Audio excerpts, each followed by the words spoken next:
sucede? Perdón, voy a ampliar esto.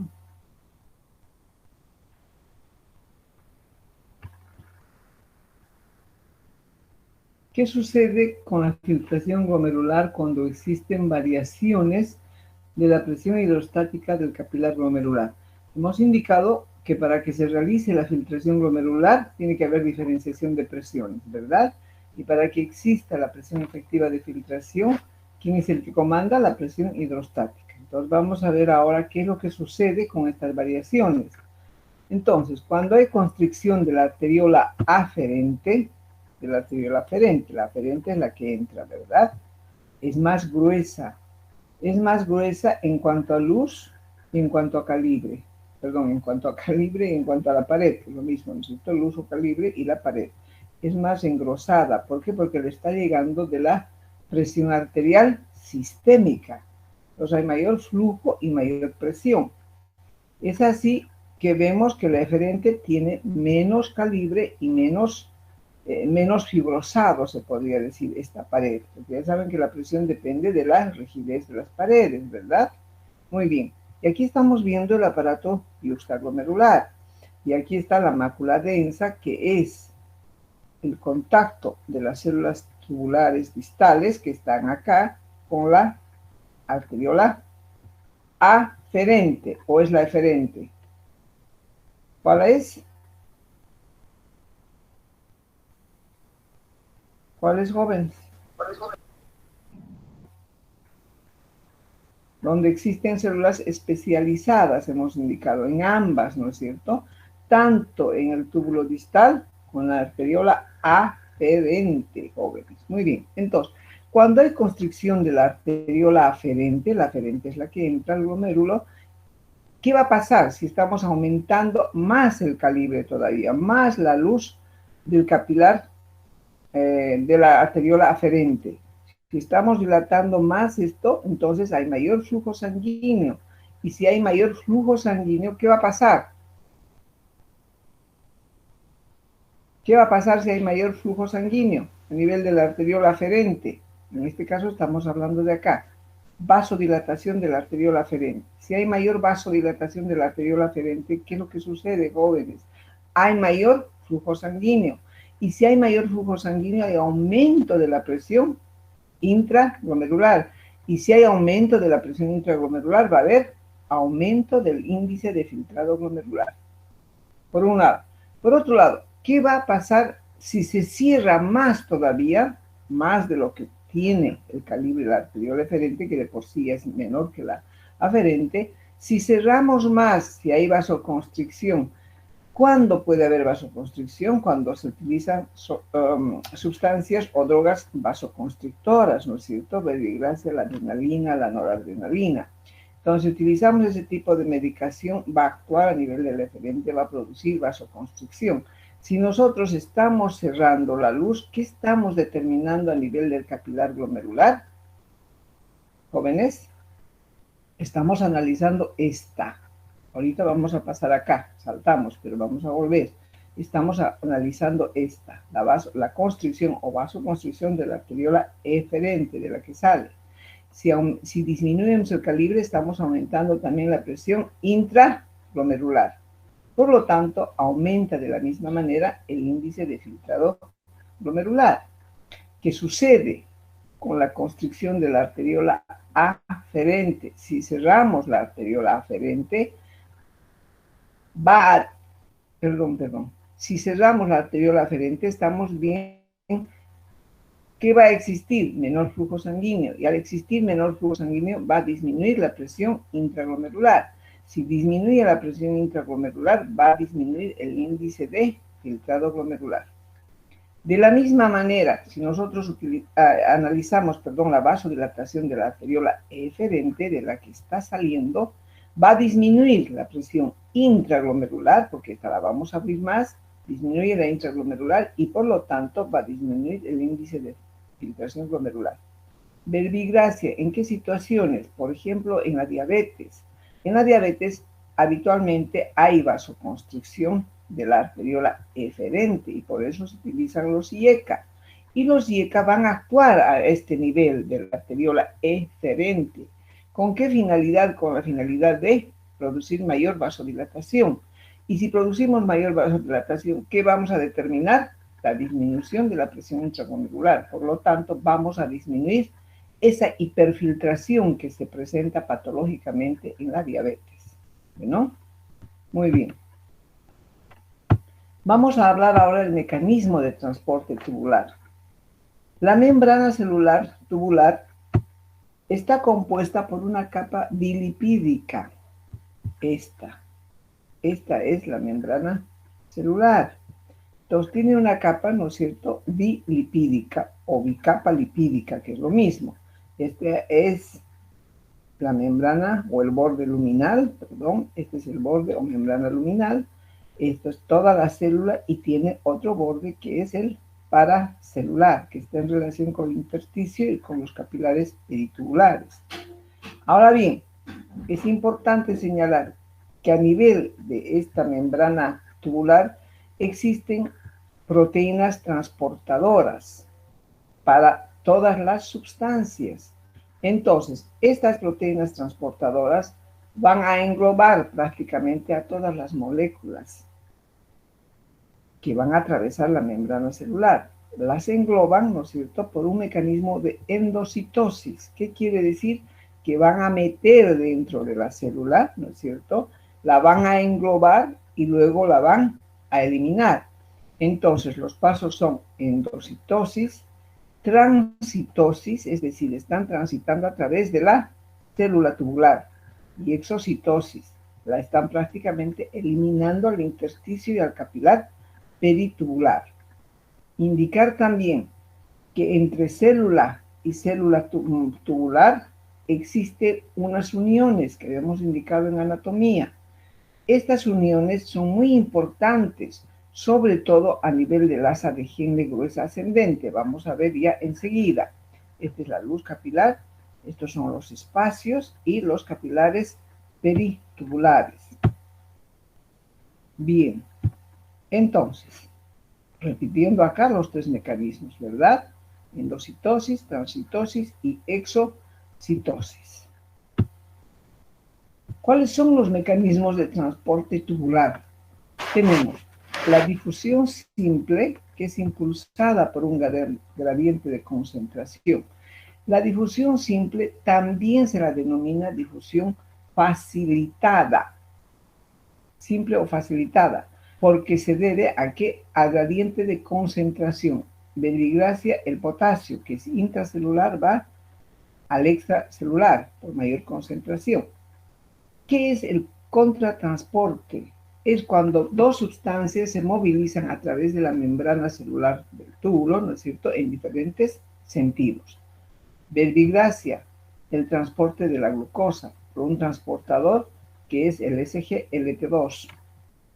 Vamos a ver también esto en la diabetes, que es muy importante. Luego tenemos el contratransporte. Cotransporte es juntas y contratransporte en diferentes direcciones. Estas mueven los solutos, pueden ser de la misma carga negativa o de diferente carga. Pero tomando en cuenta que el sodio, cuando sale el sodio, cuando entra a la célula, y el potasio cuando sale, se va a utilizar una bomba sodio ATPasa dependiente. Y este mecanismo va a generar una diferenciación de electroquímica, y esa diferenciación electroquímica va a determinar que exista a su vez un transporte activo pasivo, es decir, en contratransporte puede ser o en cotransporte también, como vamos a ver a continuación.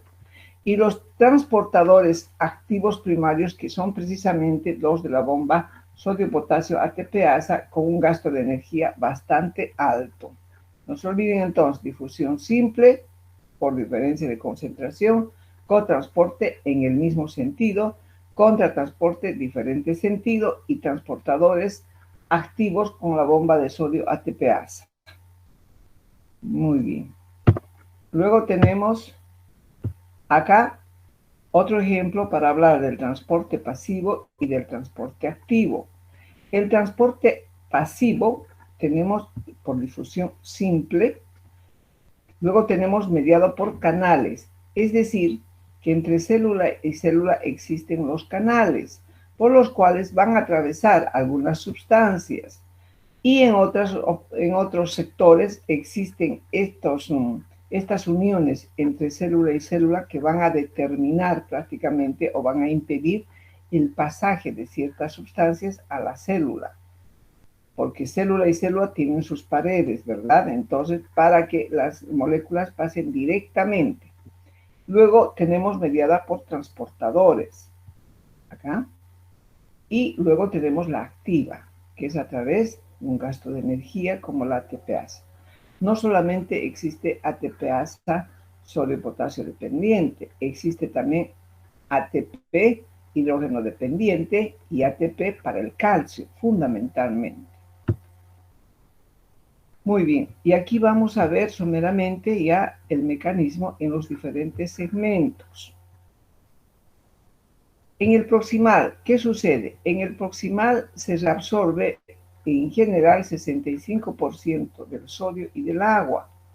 En el asa de Henle se reabsorbe el 25% y en el distal el 5% y el restante en los colectores. Entonces, no se olviden, 65, 25, 5 y 5. Si nosotros analizamos los mecanismos de transporte, tenemos, y los transportadores, hablamos, en primer lugar, de la difusión simple, ¿verdad? Difusión simple, donde está saliendo el potasio por diferencia de concentración. Luego tenemos el mecanismo de contratransporte. El sodio ingresa y el hidrógeno sale en diferentes direcciones. Luego seguimos con el potasio acá, que va a salir por una difusión facilitada. Y luego tenemos acá el cotransporte. Simple, contratransporte y cotransporte, en la misma dirección. Y aquí tenemos el ingreso de una molécula de agua. Luego vemos que esto es la endocitosis, prácticamente el mecanismo que hemos visto, ¿no es cierto?, que engloba. Luego tenemos ya pasa a través de la célula, la transcitosis, y luego llevamos al borde laterobasal, la exocitosis.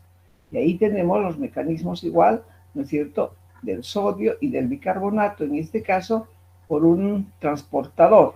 Y aquí tenemos el potasio con el cloro en cotransporte, y luego tenemos en contratransporte igualmente que el potasio a través de una bomba está entrando, ¿no es cierto?, el potasio y sale el sodio. ¿Qué sucede a nivel del asa de Henle? En el asa de Henle tenemos que saber que esta es totalmente impermeable, permeable al agua. El asa de Henle descendente es altamente permeable al agua. Por lo tanto, a medida que bajan los solutos, se va a ir concentrando, porque el agua va a ir reabsorbiéndose y esto va a ir aumentando la osmolaridad. Debo decirles que la osmolaridad plasmática es de 280, ¿no es cierto?, miliosmoles.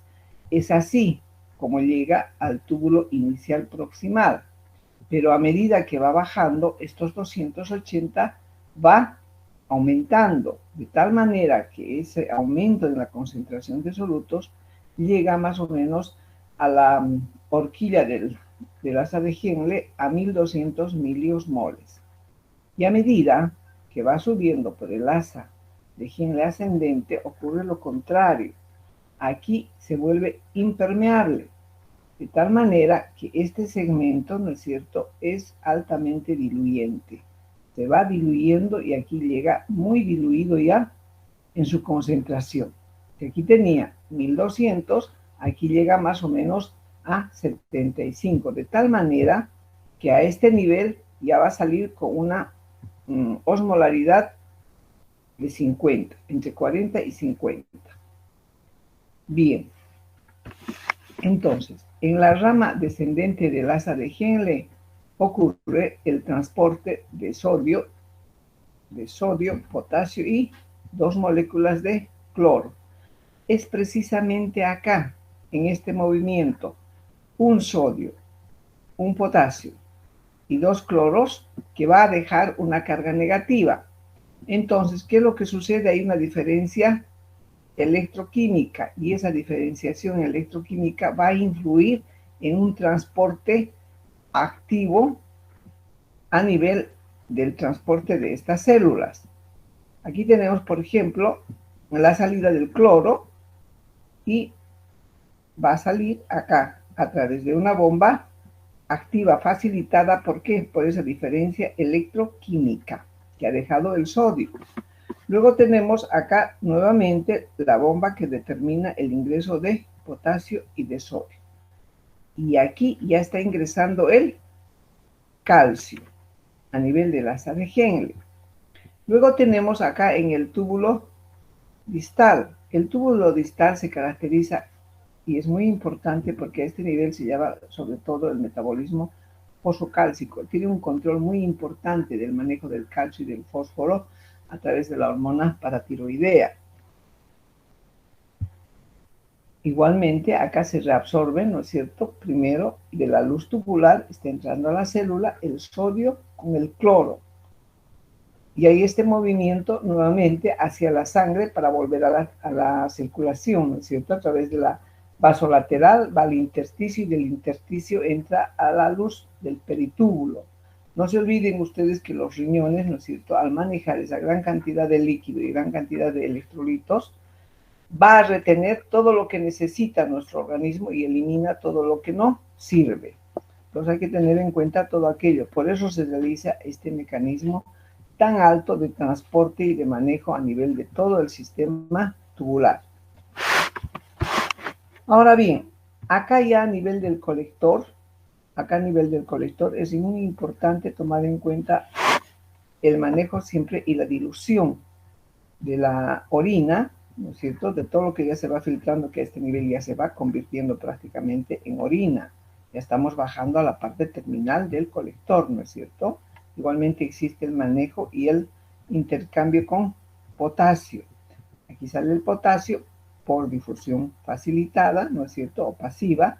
Y aquí tenemos nuevamente el agua que es muy importante. Aquí se está reabsorbiendo también el agua.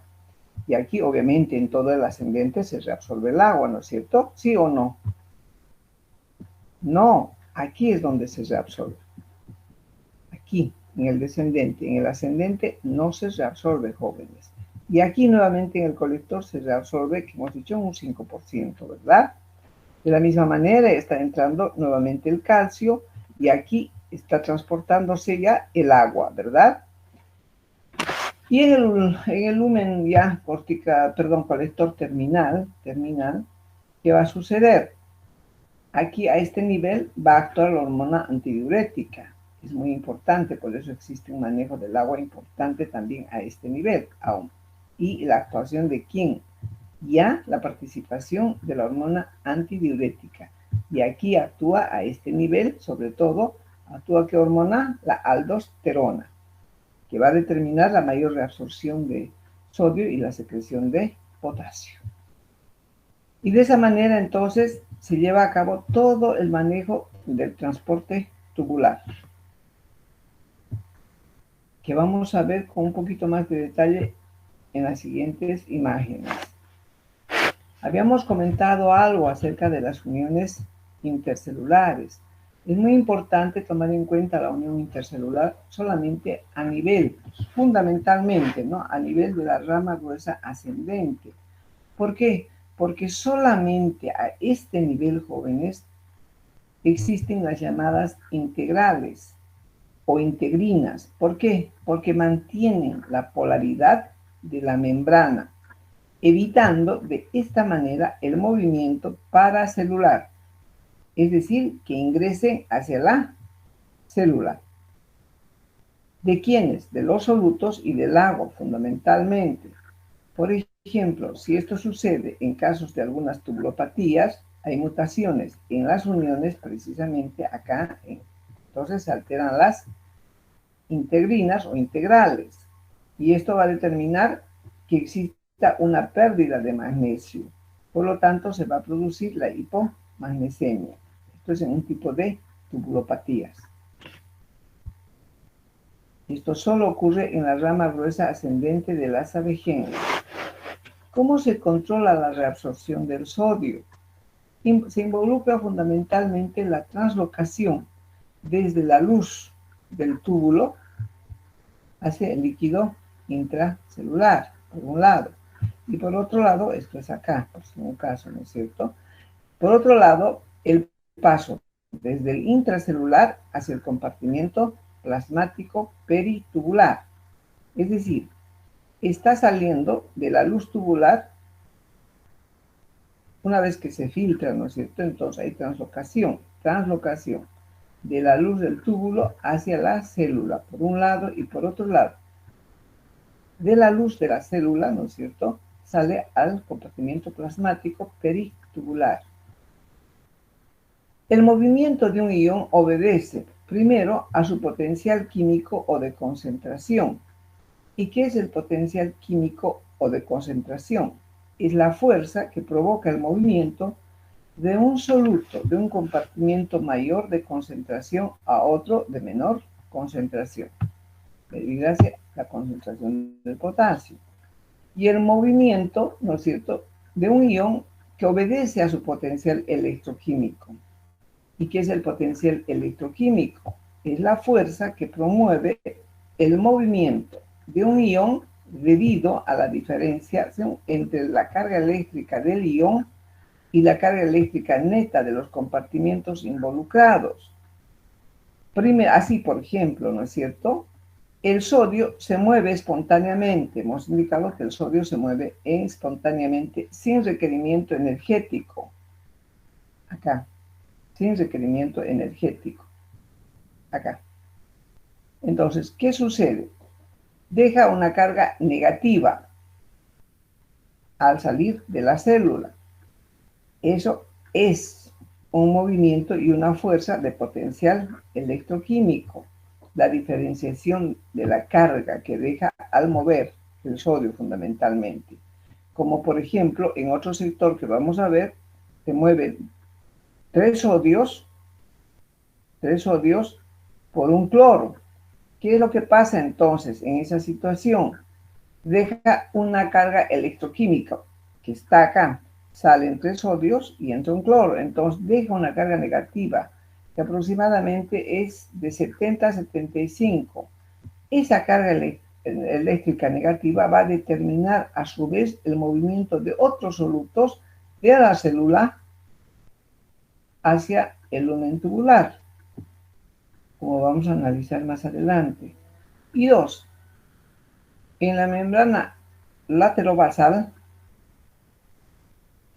acá, laterobasal, estamos invirtiendo, ¿verdad? Esta es la luminal, esta es la laterobasal, que está en contacto con el intersticio y los capilares tubulares. Y segundo, en la membrana laterobasal, en contra de un gradiente electroquímico con un gasto de energía, que es la ATPasa. La bomba de energía ATPasa está siempre en la membrana laterobasal. Esto es muy importante.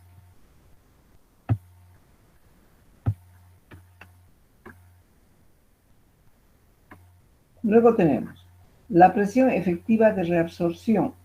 Hemos indicado que la presión efectiva de filtración es la hidrostática y era de 10, ¿verdad? Bueno, muy bien, entonces la presión efectiva de reabsorción es de 35 milímetros de mercurio.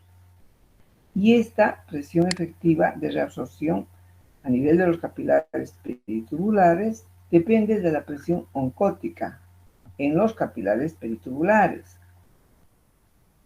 y de la disminución de la presión hidrostática en el capilar peritubular, ¿no es cierto? Porque aquí es donde se va a reabsorber fundamentalmente, hemos indicado, todas las sustancias, pero fundamentalmente el sodio y el agua en un 65%. Estas microvelocidades del túbulo contorneado proximal aumentan la superficie de reabsorción 20 veces más que los diferentes segmentos tubulares. porque los diferentes segmentos tubulares no tienen microvellosidades. Entonces esto es lo que aumenta esa superficie de reabsorción y por eso se reabsorbe gran cantidad a nivel del túbulo proximal, sobre todo en su primer segmento. Bien, el intercambio de sodio e hidrógeno es muy importante porque la mayor parte del hidrógeno secretado se combina con el bicarbonato filtrado, determinando de esta manera la reabsorción de un 90% del bicarbonato. Perdón, un minutito, por favor.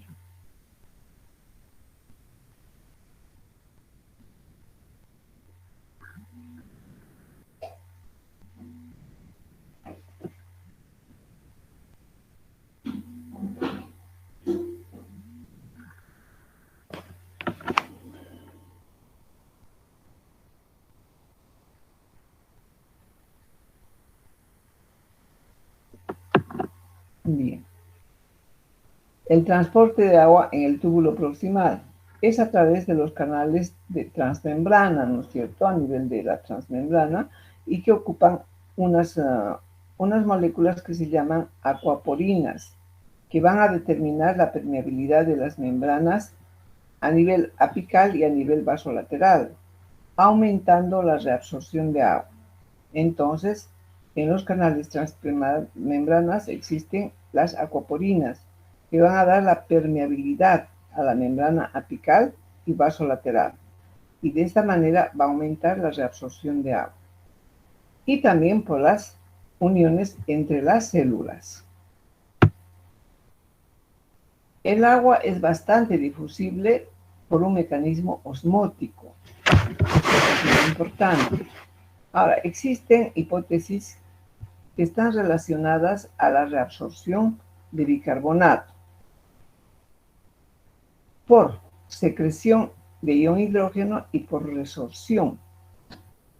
Entonces, el manejo tubular de bicarbonato en cuanto se refiere a la reabsorción tiene dos hipótesis. Uno por la secreción de ion hidrógeno y otro por la resorción o reabsorción de bicarbonato como tal.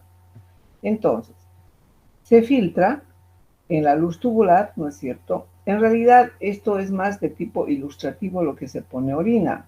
Sabemos que la orina es a nivel de los colectores terminales, ¿verdad? Mientras tanto, no se llama orina, es la filtración tubular. Entonces, una vez que llega entonces el filtrado glomerular a los túbulos, ¿qué sucede? El filtrado glomerular filtra todo lo que llega del plasma, tal cual. Entonces, una vez llegado a nivel de los túbulos proximales, el bicarbonato de sodio se desdobla. Entra el sodio a la célula en intercambio del ion hidrógeno. El ion hidrógeno se une a esa molécula de bicarbonato que queda y forma el ácido carbónico. El ácido carbónico, bajo la acción de la anhidasa carbónica, se va a desdoblar en una molécula de dióxido de carbono y en agua. El agua obviamente se va a eliminar, va a seguir su curso y el dióxido de carbono entra a la célula. Este dióxido de carbono que entra a la célula, por un lado, ¿no es cierto?, va a volver prácticamente a la sangre, pero de la sangre a su vez está entrando otra molécula de dióxido de carbono. Este dióxido de carbono, por un lado, ¿no es cierto?, va a volver a salir a la célula para eliminarse y convertir otra vez en dióxido de carbono, en dióxido y en agua. Entonces, de esa manera se va a eliminar. Pero, ¿qué sucede con el ion hidrógeno que entra a la célula? El ion hidrógeno que entra a la célula, ¿no es cierto?, se va a unir, por otro lado, ¿no es cierto?, al bicarbonato y va a retornar a la sangre como bicarbonato de sodio. ¿Por qué? Porque en la sangre va a encontrar una molécula de sodio. Entonces va a unir como bicarbonato de sodio. Y de esa manera se llevan a cabo todas estas reacciones químicas, tanto en la luz tubular como en la célula y también en la sangre. Aquí, entonces, por el mecanismo de secreción. En este caso, se entiende, ¿verdad? La secreción se desdobla, el ion hidrógeno sale, ¿no es cierto? Entra el sodio y ¿qué pasa? Entra el bicarbonato y se gana como bicarbonato de sodio. ¿Qué es lo que sucede acá? Por resorción de bicarbonato directamente. Entonces, se filtra el bicarbonato de sodio, ¿no es cierto? Y entra prácticamente como bicarbonato de sodio a la sangre. Y se gana de esa manera una molécula. Y aquí de la misma manera se dice en los trastornos ácido-bases que por cada ion hidrógeno que se elimina, el organismo gana una molécula de bicarbonato de sodio. Y ese es el mecanismo que además se produce en los mecanismos de ácido y base. Hemos indicado que a nivel del túbulo proximal se lleva a cabo la reabsorción de todas las sustancias que se filtran, ¿no es cierto? Se filtra tal cual del plasma y se reabsorbe en gran proporción. Es así que el sodio se convierte en el mayor ion, podemos decir, ¿no es cierto?, como transportador que liga a muchas sustancias. El sodio va a ligar ¿a quién? Al agua. El sodio liga al cloro. El sodio liga al bicarbonato. Al ion hidrógeno hace el intercambio, pero después puede también unirse a él. Luego maneja la urea, la glucosa, los aminoácidos. O sea, se liga prácticamente a todas estas moléculas.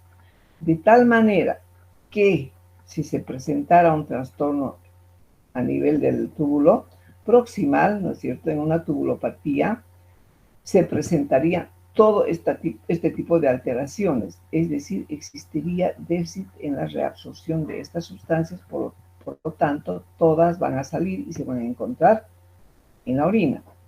Entonces, vamos a ver de qué se trata.